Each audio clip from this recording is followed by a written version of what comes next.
Good evening mga ka-divers. May huli tayo. Pusit lumot yun, no? May pangulam na. Tsaka meron pa. Yun, ho. Naligo lang tayo.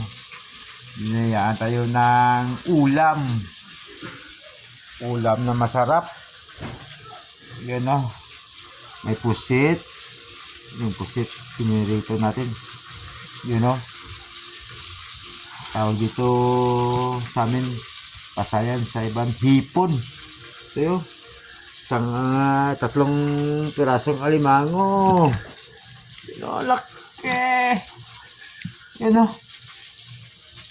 Laki to. You know? May alimasag.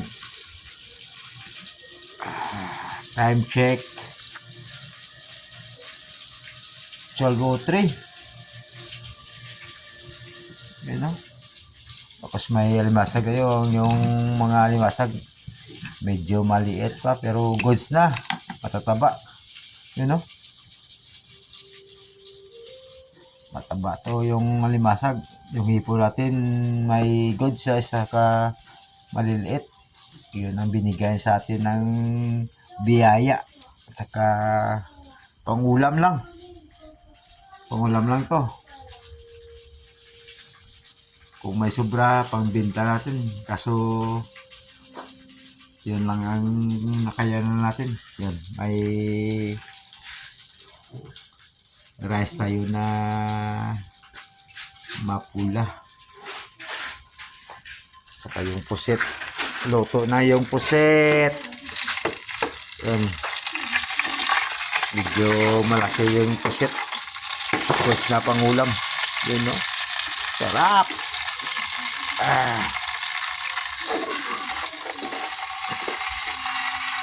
Hindi tayo nakadive ng